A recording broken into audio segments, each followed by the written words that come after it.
Merhaba, bienvenidos al canal. Vamos a iniciar el resumen de las noticias sobre Turquía y su región que hemos tratado en los últimos días en Hispanatolia. Bueno, hemos estado, como habéis visto, unos 15 días, aproximadamente 2 semanas, en las que no hemos hecho podcast. Nos hemos tomado un descanso, un merecido descanso. Os habíamos venido contando que hemos estado trabajando duro, muy duro, haciendo numerosas mejoras en nuestra web, hispanatolia.com. Recordad que ahí siempre tenéis todas las noticias de última hora, toda la información, toda la actualidad que necesitáis saber sobre Turquía y su región de influencia. Y como decíamos, pues hemos trabajado muy duro desde hace ya semanas, meses, de hecho, haciendo numerosas mejoras que seguimos haciendo en la web para que, para que funcione mejor, para que tenga más visibilidad, más visitas, para que más personas puedan conocer la actualidad de Turquía. Y la verdad que, como decíamos, pues son vacaciones, pequeñas vacaciones que nos hemos tomado que estaban merecidas, pero vamos a seguir trabajando. Por tanto, seguramente reduzcamos,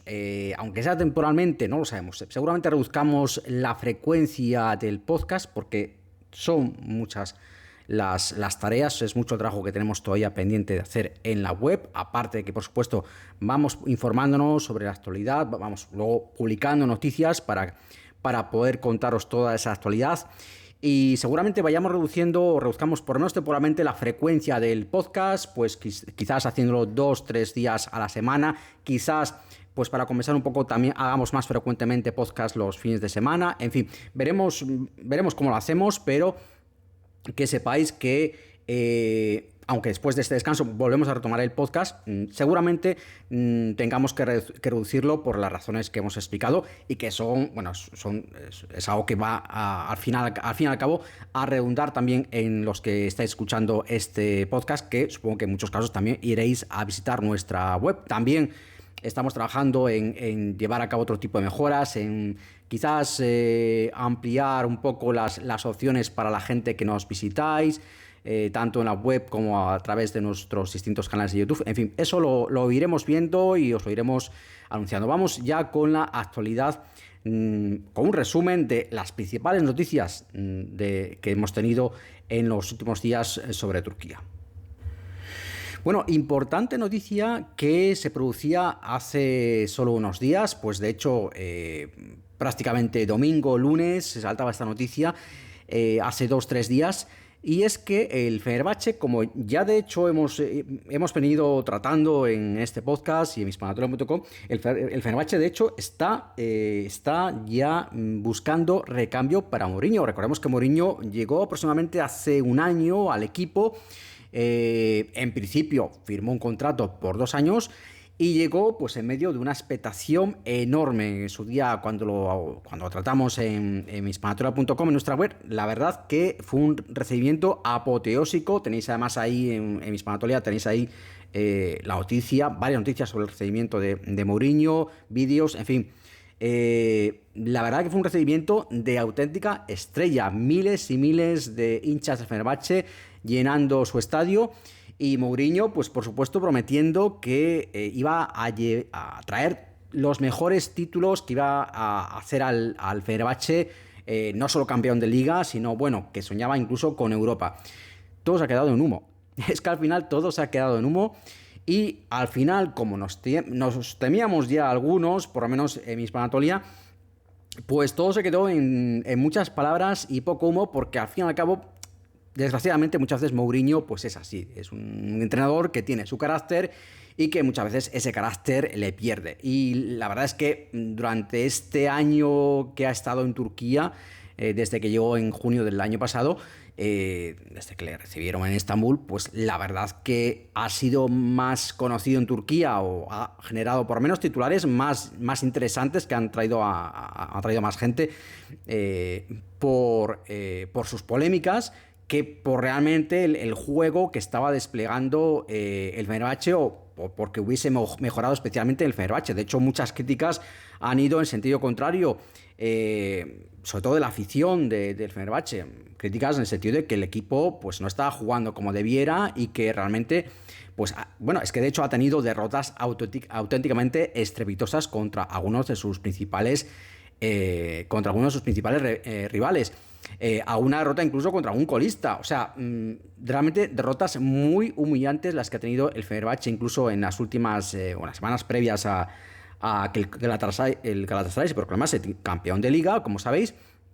Y todo esto, pues junto con esas declaraciones tan polémicas de Mourinho,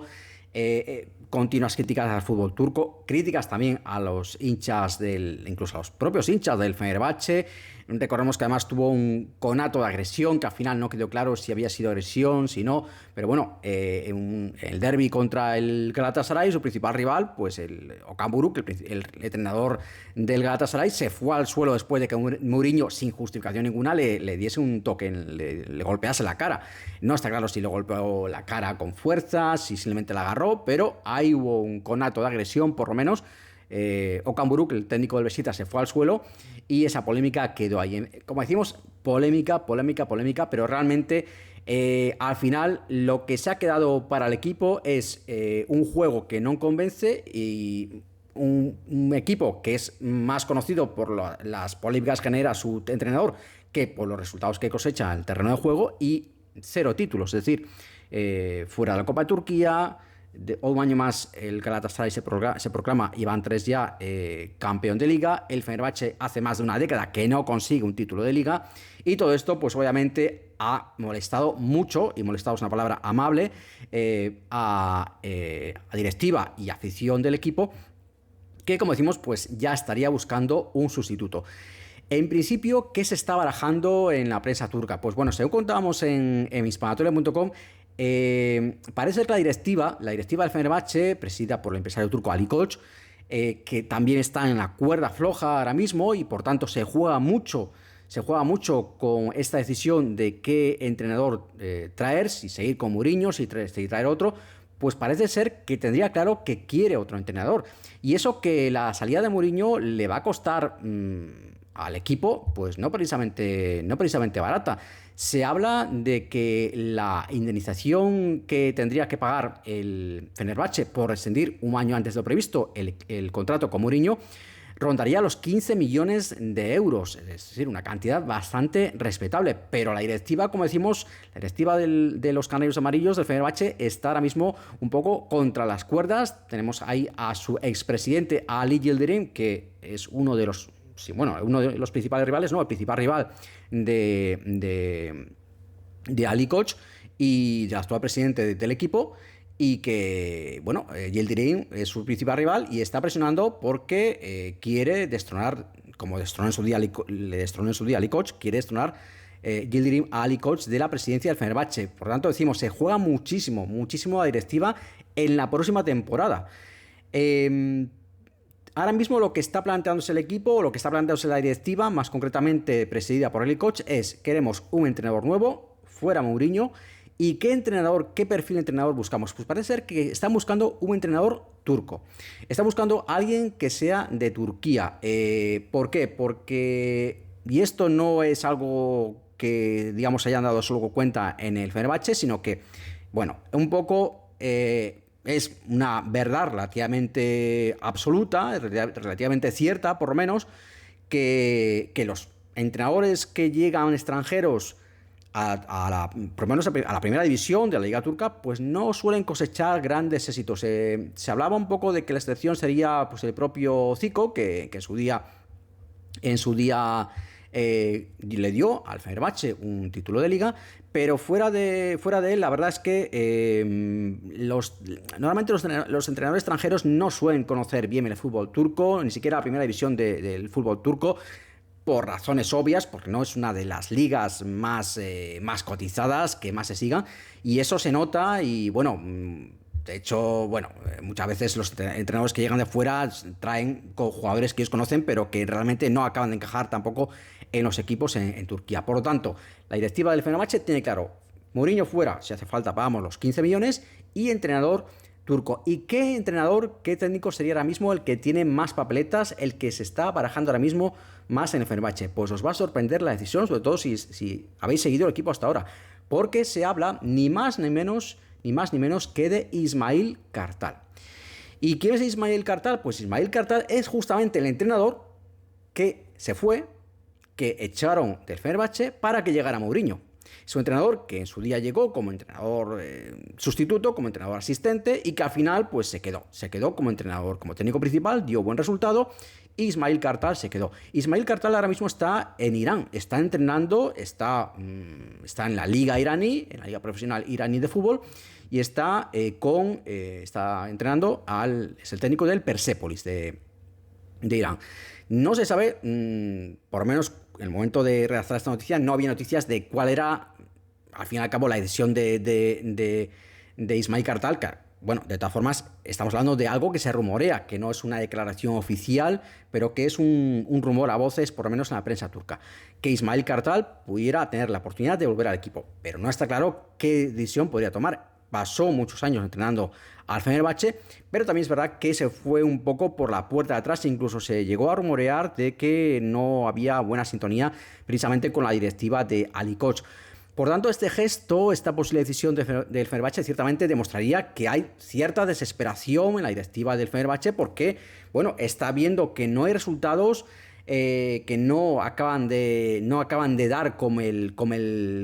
kick, como el entrenador justo, con la combinación justa para volver a ganar títulos de liga, o por lo menos, bueno, títulos de liga desde luego, pero por lo menos también, bueno, cosechar algún éxito más de paso en otras competiciones.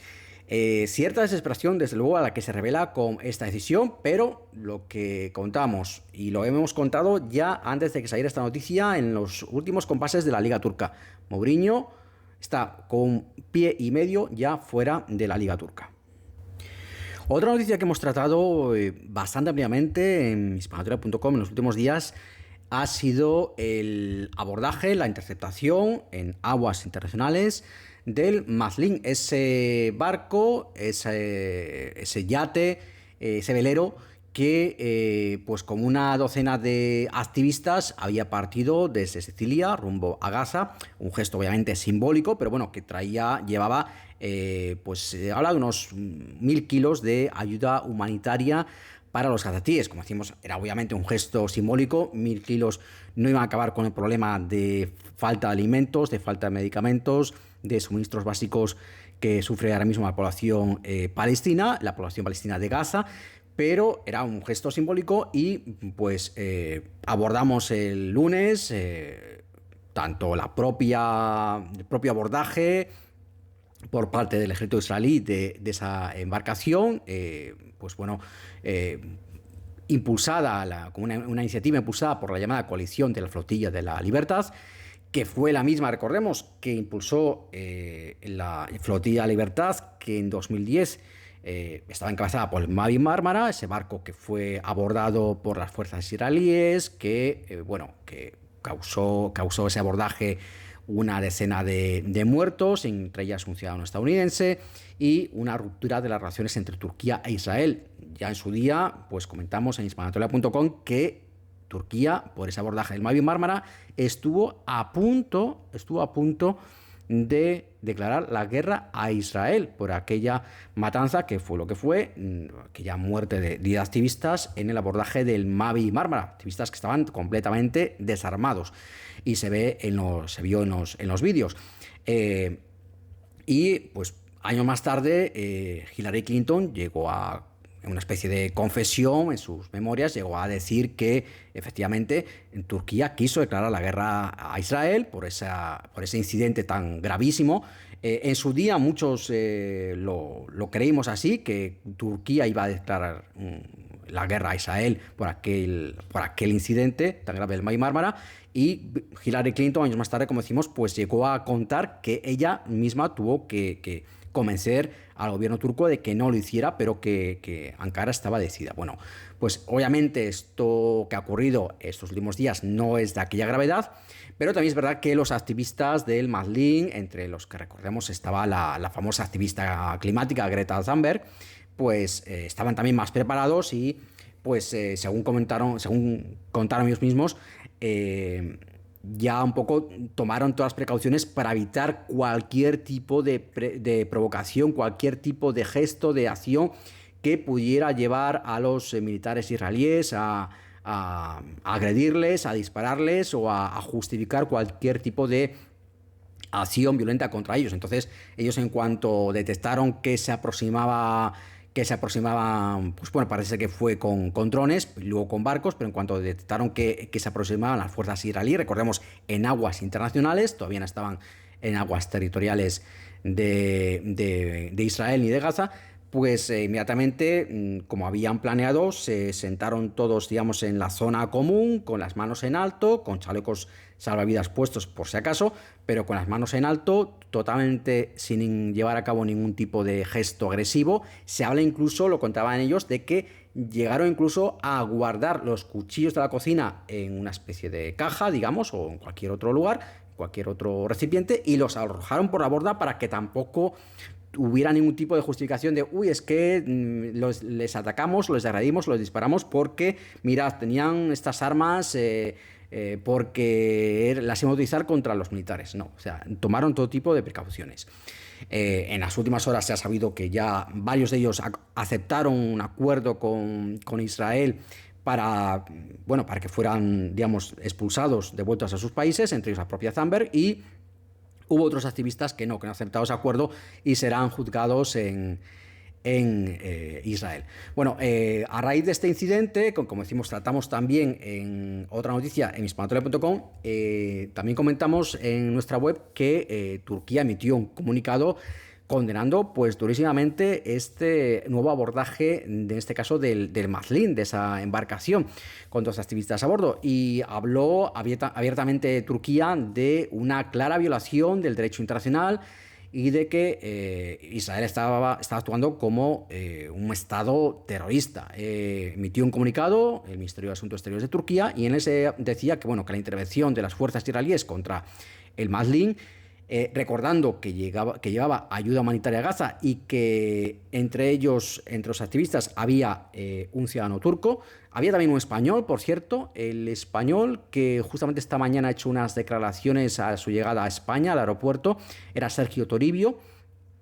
y el turco, el ciudadano turco era Suaib Ordu, ciudadano turco que bajaba en ese barco. Ese comunicado, por tanto, Turquía habló precisamente de que a bordo había, en este caso, un ciudadano turco también, y habló, como decíamos, pues de que el acto ha supuesto una clara violación del derecho internacional, decía el comunicado ministerial, un acto inhumano por parte del gobierno de Netanyahu, que supone una amenaza para la libertad de navegación y la seguridad marítima, y que demuestra una vez más que Israel actúa como un estado terrorista. Eso decía el comunicado emitido por Ankara a raíz de ese abordaje. También llamaba o calificaba la reacción de la comunidad internacional y este tipo de iniciativas como algo legítimo por las políticas genocidas de Israel. Decía el comunicado que acusó Ankara a Israel de utilizar el hambre como arma de guerra e impedir la entrega de ayuda humanitaria. Bueno, llegó incluso este ciudadano turco que viajaba a bordo del barco, hizo unas declaraciones que también tratamos en nuestra web, en las que él mismo contaba que temía que fuese un poco el chivo expiatorio si ocurría algún tipo de incidente. Él creía que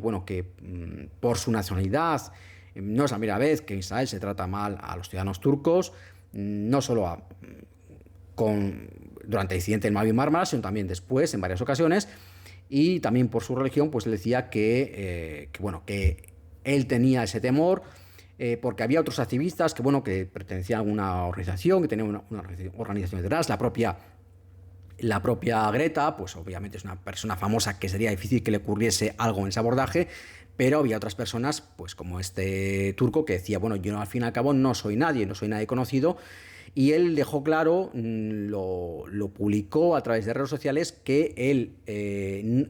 que todos habían acordado no hacer ningún tipo de acción que pudiese ser provocativa, como contábamos antes, y había contado, decía, si ellos alegan cualquier acción provocativa por nuestra parte, que sepáis que está mintiendo. Y dijo que él, aunque le pusiese un arma en la cabeza, aunque le golpease, él no iba a hacer nada, él no iba ni siquiera a mirarles, que es un poco también el acuerdo al que habían llegado entre ellos los activistas, ni siquiera mirarles a la cara a los soldados para no generar ningún tipo de reacción, no generar ningún tipo de algo que ellos pudiesen considerar, como decíamos, como una provocación para llevar a algún tipo de agresión, llevar a cabo algún tipo de agresión en ese abordaje. Bueno, y tenemos que hablar también de un hecho triste que ha sido la muerte, y os va a sorprender, pero la muerte de un alcalde bastante joven de 48 años, en Manisa, una ciudad del oeste de Turquía, pero que ha sido portada de medios y noticia a nivel político, a nivel social. Realmente sorprendente, una muerte evitable seguramente, absurda podríamos calificarla posiblemente también, pero que era un alcalde bastante popular, era un alcalde de la oposición, del principal partido de la oposición en Turquía, del CHP. Hablamos de Ferdi Seyrek, alcalde metropolitano de Manisa, en la provincia del mismo nombre, ciudad en la provincia de Manisa, oeste de Turquía, y que fallecía finalmente el 9 de junio, fallecía el lunes, pues después de estar 3 días en coma, porque había sufrido previamente, 3 días antes, una descarga eléctrica. Estaba en su casa, estaba en su vivienda, y al parecer había algún tipo de problema con la instalación eléctrica de la piscina, y se cuenta, ha salido muchísimas noticias en los últimos días sobre este tema, se cuenta que incluso su mujer quiso disuadirle, le dijo: no vayas, no andes, no intentes nada ahí, que bueno, a saber lo que pueda haber, el problema que pueda haber, deja que lo haga otra persona. Pero él insistió en mirar qué es lo que pasaba con la instalación. En concreto era, parece ser, con el sistema de bombeo del agua en la piscina de su casa. Y al parecer, pues sufrió una descarga eléctrica. En las últimas investigaciones que se han hecho, se ha iniciado una investigación sobre este accidente, porque incluso ha habido teorías conspiranoicas de que ha sido un asesinato encubierto, en fin, todo este tipo de cosas que por desgracia suelen pasar, porque obviamente solo causan más confusión y sobre todo más dolor a la familia, que este tipo de personas que suelen sacar enseguida este tipo de teorías conspirativas no se dan cuenta que lo que hacen es generar más dolor en la familia, y muchas veces fundado en nada, porque no había nada que condujera, o por lo menos que haya conducido hasta ahora, a pensar que ha sido un asesinato encubierto. Ha sido un accidente, pero que sí que se podría haber evitado, porque la investigación iniciada se ha interrogado ya a 12 posibles implicados, 12 posibles sospechosos, entre comillas, es decir, 12 personas que estuvieron relacionadas de alguna forma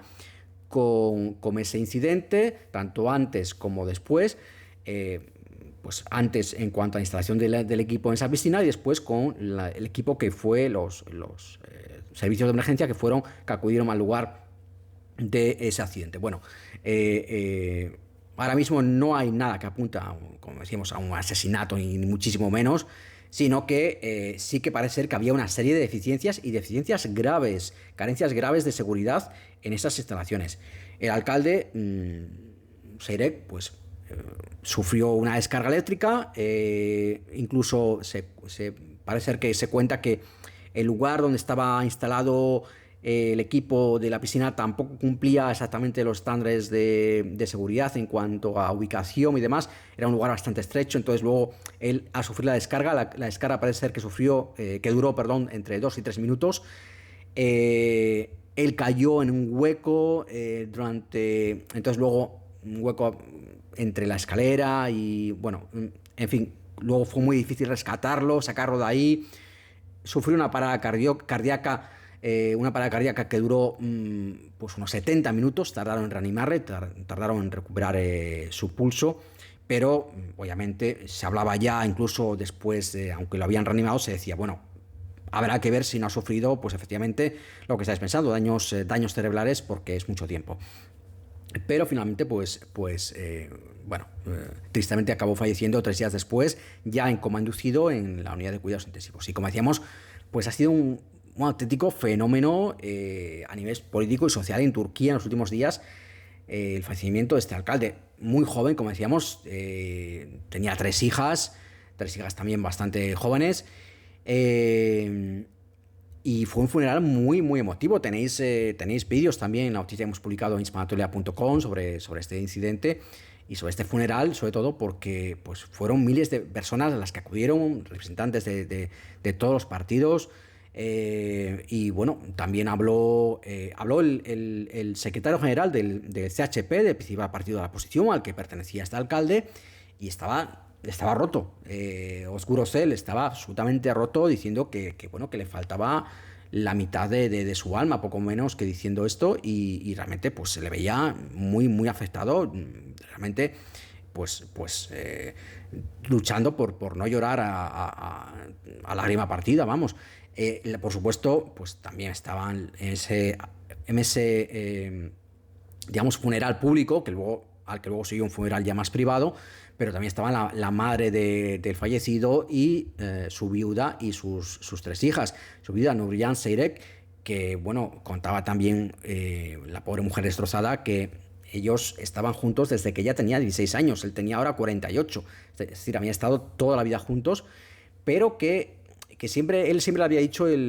su marido, que él siempre había querido ser alcalde, que era era un hombre que trabajaba mucho, por su ciudad, y que siempre le decía, mira, a su mujer le decía, mira, Nurjan,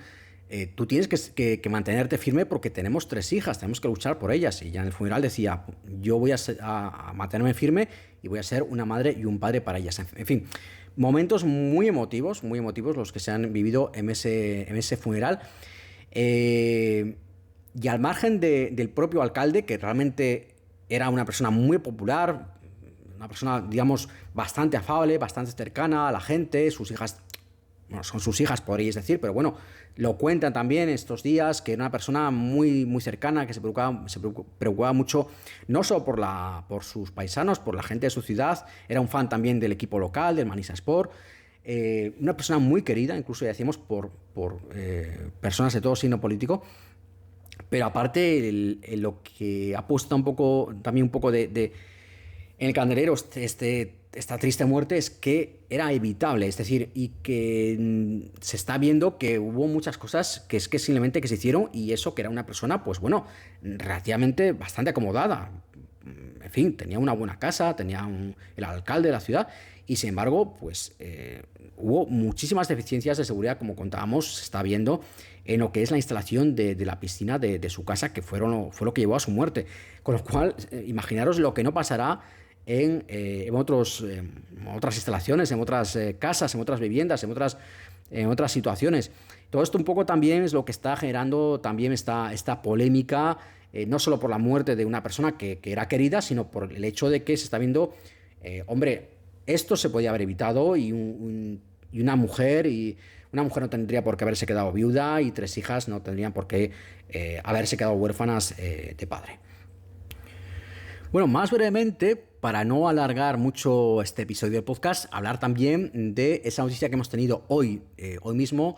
anunciada por el presidente turco, Tayyip Erdogan, de que Turquía va a llevar un acuerdo para exportar 48 cazas de combate, ni más ni menos, cazas de combate de 5ª generación, Kaan. El Kaan es un caza de combate desarrollado, diseñado y producido en Turquía, caza de combate de quinta generación. Es Turquía ahora mismo uno de los pocos países del mundo, se ha convertido en poder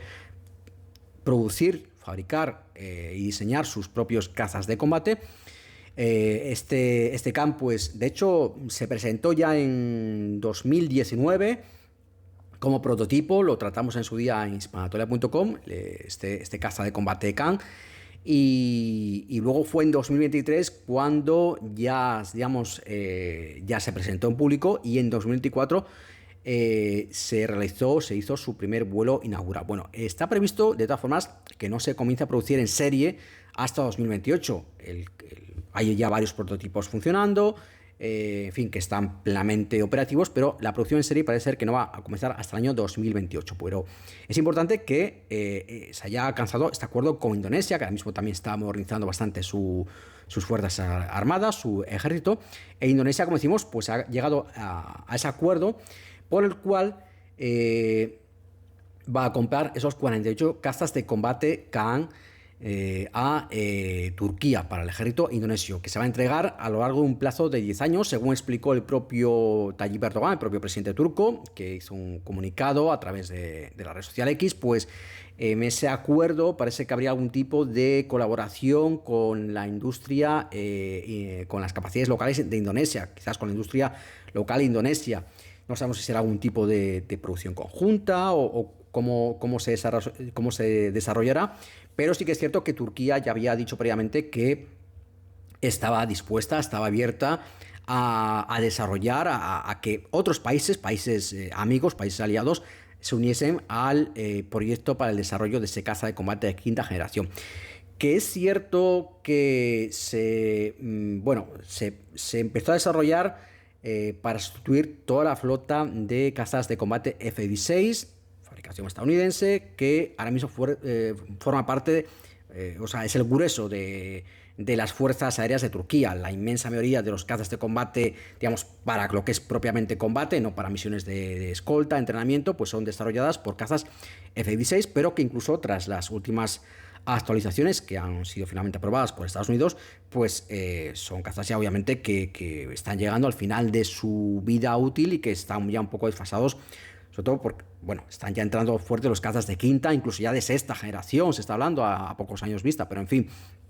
Ahora mismo estamos con este caza de quinta generación y decíamos, es cierto que este caza Khan entró para sustituir a los F-16, pero también hay que recordarlo que este proyecto se inició, el desarrollo de este caza Khan por parte de Turquía se inició cuando Turquía se quedó fuera del F-35. Turquía estaba de lleno en el proceso de compra, incluso participaba en la producción del caza de combate F-35, y a raíz de que Turquía adquirió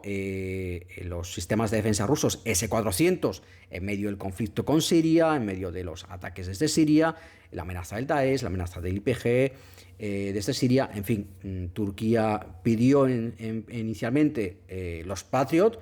pero el precio que le ofrecieron por los Patriot era no prohibitivo, pero obviamente era elevadísimo. Habló con China, habló con proveedores en Rusia y le interesó por precio el S-400, pero eso generó muchísimas molestias, muchísima controversia entre los miembros de la OTAN, sobre todo entre Estados Unidos, sobre todo en Estados Unidos, y lo tratamos también en su día en hispanoteca.com. Todo lo que generó esto, casi se hablaba de una traición por parte de Turquía, que tuvo que explicar una y otra vez que no estamos renunciando a la OTAN, que no nos estamos apartando de la OTAN, simplemente tenemos un problema, que es una amenaza desde Siria, que puede lanzarnos armas químicas, que puede lanzarnos... Había habido ya varios ataques desde Siria que habían provocado ya varios muertos en Turquía, y Turquía dijo, tenemos un problema, necesitamos una solución rápida y que una solución que sea viable también económicamente, o por lo menos que no nos merme demasiado, que no perjudique demasiado nuestras arcas. Y la solución rusa, pues en su momento parece ser que fue la más adecuada. Siempre se ha criticado también mucho que Estados Unidos o los aliados podrían haber ofrecido en su momento pues los Patriot a un aliado como era Turquía, y que estaban necesitados de ellos pues a un precio más económico. Pero que tengamos en cuenta eso, que el Khan, este caza de combate, pues se desarrolló no solo para sustituir los F-16, sino porque Turquía se vio que se quedaba sin los F-35 y que, se barajaron otras posibilidades, como el Eurofighter, como los SAP, cazas de combate noruegos. Se barajaron varias posibilidades. De hecho, Eurofighter no está descartado. También habría una opción de compra de unos 40 Eurofighter. Alemania ya habría dado también el visto bueno, pero se sigue adelante con la idea de que el Khan sustituya a los F-16. Y es importante además este acuerdo con Indonesia porque no hace nada, hace prácticamente unos días, fue a mediados de mayo, no hace mucho, no hace ni un mes, que España llegó a un acuerdo con Turquía para que Turquía le proporcionase otro tipo de caza de combate. En este caso era el caza de Hurjet, que es un caza de combate ligero, tiene obviamente capacidades de combate, pero no son comparables a las de un F-16 ni siquiera. Es un caza de combate que en este caso vendría a sustituir a la flota de F-5. De hecho, Turquía lo desarrolló también para sustituir a la flota F-5, que además ha tenido varios accidentes, pero España también se ha interesado por él y, como decíamos, a mediados de mayo se llegó a ese acuerdo, lo contamos también en este podcast, ese acuerdo para que España adquiriese esos cazas de combate de Hurriyet, inicialmente unas 24 unidades. Bueno, y para los amantes de las series turcas, vamos a acabar hablando de Uşakşehir, ciudad lejana, Uşakşehir en turco. Una serie turca, una serie que ha estado emitiendo desde noviembre la cadena privada de televisión turca Kanal D y que ha tenido un éxito enorme en Turquía. Se ha convertido en la serie más vista en años. Es una serie protagonizada por la actriz Sinem Ünsal y por el actor turco Ozan Akbaba. Y es una serie que está basada en otra serie, en este caso libanesa, sirio-libanesa, de 2017, Al-Haiba, y cuenta la historia de pues una mujer que tiene en la serie el nombre de Alia Smith Albora, y que vive en Canadá, fallece su marido y ella con su hijo pequeño, con Denise, su hijo pequeño, pues cumpliendo también el deseo de su difunto marido, pues decide regresar un poco a la tierra de sus antepasados, que está además ni más ni menos que en Mardin. Es interesante también porque, bueno, es una serie que se ha rodado en Estambul y también, pero también en Mardin. Y Mardin es una ciudad que tampoco es una ciudad muy grande, es una ciudad con muchísima historia, una ciudad milenaria, preciosa, que os recomendamos visitar encarecidamente en el sureste de Turquía, ya muy cerca de la frontera con Siria, de la frontera con el desierto sirio, y es una ciudad preciosa, como decimos, pero que no muchas series se han rodado ahí, y lo que hace esta mujer es irse a Mardin con su hijo, y allí, pues bueno, esta mujer viuda, Alia, es cuando, bueno, comienza un poco la historia de su lucha por salir adelante, porque se encuentra también con una familia muy dominante, que además guarda varios secretos, y ella tendrá que luchar bastante fuerte por que ella y su pequeño hijo Denis, salgan adelante. Por supuesto, hay por en medio una historia de amor con el principal actor que interpreta Ozan Akbaba, que interpreta el papel de Cihan Albora. Y bueno, es una serie que, como decimos, ha batido auténticos récords de audiencia en Turquía. Se ha convertido en una de las series turcas de más éxito de los últimos años. El primer episodio solo decimos entre comillas, solo consiguió 3 millones de espectadores, pero es que a partir de mitad de temporada pues no han bajado de los 10 y bueno, las cifras han sido absolutamente espectaculares, llegando pues acercándose a los 20 millones de espectadores por episodio en los últimos capítulos. El episodio 18 fue, de hecho, el que se emitió el 17 de marzo, fue el episodio más visto en Kanal D, que es un canal conocidísimo en Turquía y fuera de Turquía por emitir las series turcas más famosas. Pues fue el episodio más visto en Kanal D en los últimos 15 años, ni más ni menos. Y luego lo que es la serie en sí, lo que ha sido la temporada completa, la primera temporada que ha emitido, ha sido la serie de televisión más vista del día y de la semana en Turquía, prácticamente desde mitad de temporada. Han sido en total 28 episodios. El primero de los episodios se emitió, como decíamos, en noviembre, pasado 11 de noviembre de 2024, del año pasado. Y el último episodio de la temporada, capítulo número 28 de esta primera temporada, se emitía el pasado 2 de junio. Hubo posteriormente pues una cena incluso conjunta de todo el elenco, de todo el reparto de la serie para celebrar el final de la primera temporada y la buena acogida de la serie. Y luego pues se ha ido conociendo noticias. ¿Cuándo se va a emitir? ¿Cuándo se va a reanudar esta serie? Que, por cierto, por ahora no tenemos todavía noticias de, por lo menos que conozcamos nosotros, de si se va a emitir. Seguramente sí, pero ¿cuándo se va a emitir en otros países de Latinoamérica o incluso en España o Portugal? Seguramente se emita, desde luego, con el éxito que ha tenido en Turquía. Es cuestión de tiempo que alguna cadena lo compre para emitirla también en otros países. Seguramente se tardará 1 año o 2, son los plazos habituales en este tipo de producciones, Pero mientras tanto, la segunda temporada ya se está rodando. Por las informaciones que los datos que hemos conseguido a través de fuentes en Turquía, ahora mismo